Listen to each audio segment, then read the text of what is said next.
Hello, Celtic faithful. What a moment it is to sit down and really take in everything that has been happening around the club, because the atmosphere right now feels like one of those turning points in a season where questions start turning into answers and pressure starts shaping character. One of the biggest talking points has been the shift in minutes and responsibility for Ari Engels. And when you look at how his season started compared to how it has evolved, it almost feels like you are talking about two different players living two different realities. Early on, opportunities were limited, big fixtures passed him by from the bench, and the rhythm just was not there for him to express himself properly. But in the recent run of matches, especially after the managerial change, his presence in the starting lineup has become far more consistent, and that shift alone tells you that something has changed in how he is viewed within the squad and how he views himself. Engels has been very honest about how difficult that early spell was for him, and that honesty matters because it shows a player who is not hiding from the pressure or pretending everything was perfect. He spoke about going straight to the manager at the time, asking the hard questions about why he was not starting, and being told very directly where he stood. Those conversations were not about excuses, they were about standards. And what stands out is that he did not let frustration turn into negativity. Instead, he turned it into work. He focused on details, on positioning, on tempo, on decision-making, and on trying to become the kind of player that could not be left out of the plan. That kind of mindset is exactly what you need at a club like Celtic, because this is a place where talent alone has never been enough. Another interesting detail is how much influence Callum McGregor continues to have inside that dressing room. Engels actively sought him out, asked for guidance, asked what he could improve, asked what was expected from him in that role. That tells you a lot about both players. It tells you that McGregor is a genuine leader whose voice carries weight, and it tells you that Engels is not afraid to learn, not afraid to be vulnerable, and not afraid to admit he wants to be better. At the same time, Engels fully understands the unique pressure that comes with wearing this shirt. He has spoken about the reality that playing well once is never enough, because the demands here mean you have to back it up every 3 or 4 days in front of packed stadiums under constant scrutiny. Now that he has been at the club for over 18 months, the expectation naturally rises. This is the point in a player's journey where potential has to start turning into consistency, and that is where some fair criticism begins to appear. In the last match, his overall contribution fell short of what is required. The system itself looked functional, the team got into good areas, and the structure did its job. Where things broke down was in those final moments of quality, that last pass, that final cross, that composure in front of goal. Engels had moments where the execution simply was not there, and when you are playing at this level, those moments define matches. A shot that flies over the bar, a header that should at least test the goalkeeper, a pass that goes astray instead of unlocking a defense. Those are the margins that separate frustration from celebration. When you dig into the numbers, the story becomes more uncomfortable. Since arriving, Engels has scored 12 goals in total, which on the surface does not sound disastrous, but when you break it down and see how many have come from open play, the picture changes. The majority have been from the penalty spot, which leaves only a small handful from actual in-game situations. For a player who wants to be influential in big moments, that return simply has to improve. Even when you see him as a deeper midfielder, someone who operates alongside McGregor under the current approach. He still needs to add goals to his game. Modern midfielders at top clubs contribute in the final third, and when you compare his output to others in similar roles, the gap becomes obvious. That is why this period feels so important for him. With the new coaching staff coming in and a different approach being implemented, this could be the perfect reset point in his career. The talent has never really been in question. You do not play at that level in the Bundesliga at such a young age and earn a move like this by accident. You do not get close to the national setup without having real quality. The challenge now is about translating that background into week after week of impact in a Celtic shirt in matches that demand personality and precision. And right now, that is where the tension sits. Supporters are not questioning whether he can do it. They are questioning when it is finally going to become consistent. The flashes have been there. The work ethic has been there. The understanding of what is required has been there. But Celtic is a club that lives on reliability, on players you can trust when the pressure is at its highest. This is the phase where Engels has to decide what kind of player he wants to be remembered as, and with the environment around him changing, the opportunity is sitting right there in front of him. The noise around the touchline has taken on a life of its own this week, and it is amazing how quickly judgment can arrive in Scottish football, sometimes faster than logic or patience.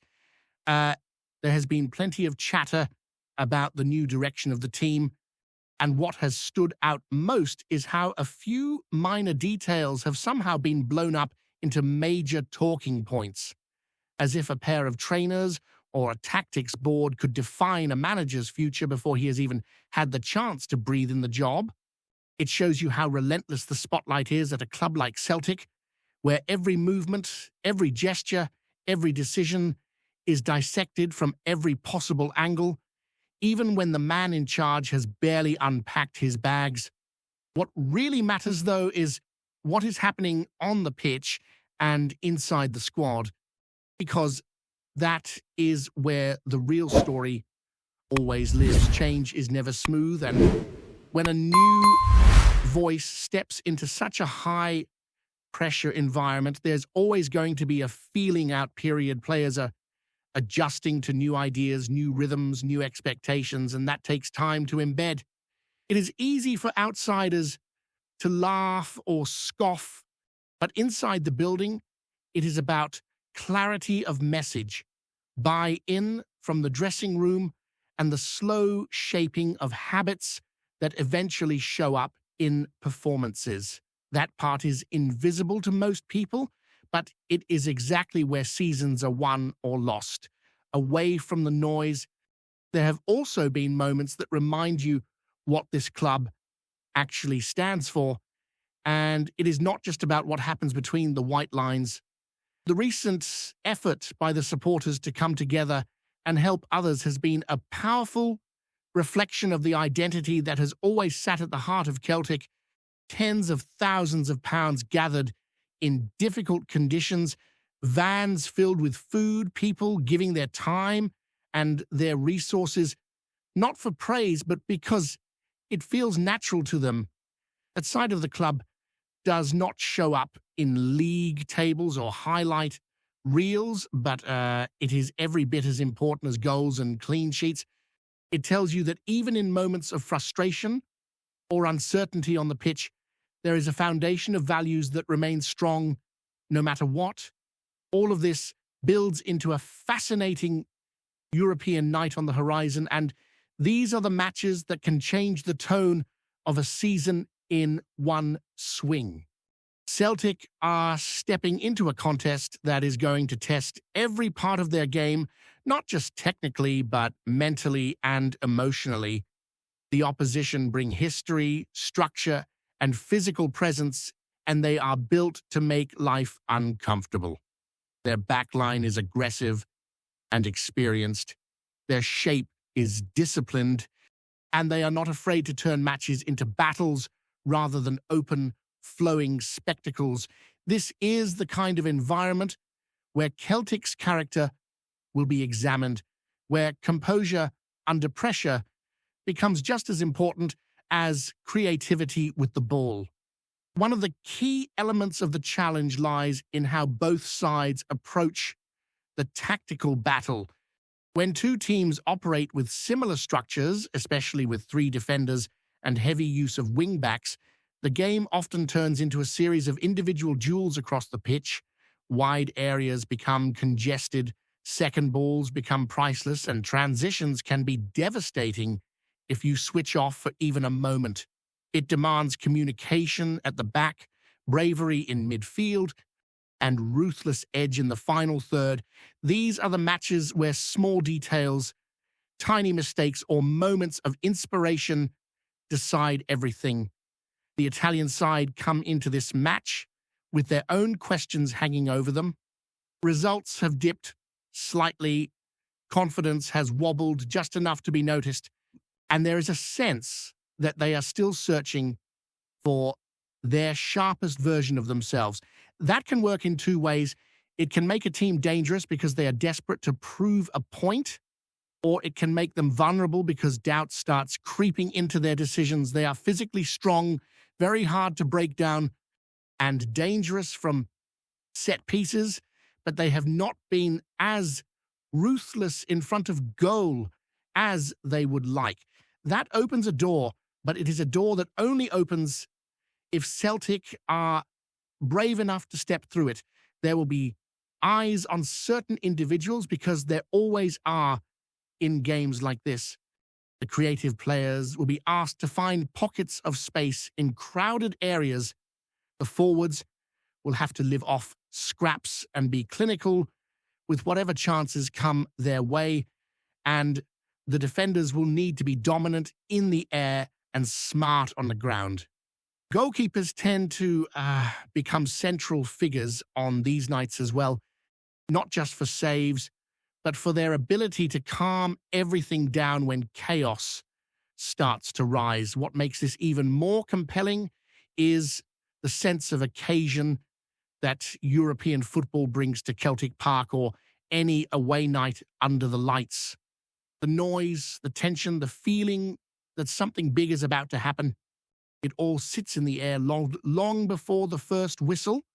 These are the nights players grow into legends, and they are also the nights where teams find out exactly who they are. Celtic do not enter this kind of match fearing anyone. The respect is there always, but so is the belief that if the performance level is right, if the concentration is sharp, and if the bravery is real, they can go toe-to-toe with anyone put in front of them. The most interesting part is how this match could shape the mood around the club in the coming weeks. A strong performance, even without everything being perfect, can ignite momentum, confidence, and unity. Players like Engels, who are searching for consistency, can find clarity in the chaos of European football. Leaders like McGregor can set the tone for what is acceptable, and a manager still in the very early stages of his journey can start to stamp his identity not through words on a board, but through actions on the pitch and the response of his players. There is also a personal battle running quietly alongside the tactical one, and that is the battle for trust between the manager and the squad. This is not something that happens overnight, especially in a dressing room filled with established characters and players who understand exactly what this club demands. Every training session, every team talk, every small decision adds or takes away a little bit of belief. When players start to see that the ideas being asked of them actually work under pressure, that is when everything starts to click. You can already sense that the group is listening more closely, watching more carefully, and beginning to understand what is being built behind the scenes, even if it is not fully formed yet. And then there is the supporters' role in all of this, because Nights like these are not just about what happens on the grass. They are about the energy that flows from the stands and wraps itself around the team. When that connection is strong, when the crowd feels like a living, breathing part of the performance, Celtic become a completely different animal. The players run that bit harder, tackles feel that bit stronger, and belief travels faster through the pitch. This is where history, identity, and the present moment collide, and where a team can turn pressure into fuel and doubt into determination in the space of a single passage of play. Before we proceed, subscribe to our channel and enable notifications to receive all exclusive news about Celtic FC. Don't miss any details about your favorite team. It's extremely important for Celtic FC fans. There's a buzz in the Scottish football scene after Nicolas Raskin's recent remarks, leaving fans and pundits alike whispering behind closed doors. The Belgian midfielder, who has been making waves with his technical finesse and creative vision, dropped a line that has set tongues wagging across the country. "That's why I didn't go to Celtic," shouted a simple sentence, yet heavy with implications. Ever since the news broke, speculation has been rampant. Was it financial, tactical, or perhaps something to do with the dressing room dynamics? Insiders hint that Raskin's decision wasn't taken lightly. Celtic, long known for their appetite for continental talent, reportedly made a serious push, with scouts tracking his every move and management keen to add his flair to their midfield ranks. Yet Raskin, in his understated Belgian manner, turned them down. Football circles are abuzz with theories. Some suggest the decision could be linked to the style of play. Raskin, a player renowned for his intelligence on the ball and his vision for the game, might have felt his game would be better nurtured elsewhere. Others whisper about personal reasons or even ambitions that reach beyond Scottish football. The ambiguity only fuels the speculation, with fans and journalists dissecting every syllable of his statement. Meanwhile, the Celtic faithful are left in a mix of curiosity and frustration, wondering what could have been. Rival clubs, however, are quietly licking their lips. In football, one man's refusal is often another's golden opportunity. Raskin's camp remains tight-lipped, refusing to elaborate, which only deepens the intrigue. Analysts are quick to point out that such moves can shift the balance in the league, and keeping tabs on Raskin's next destination has become almost a sport in itself.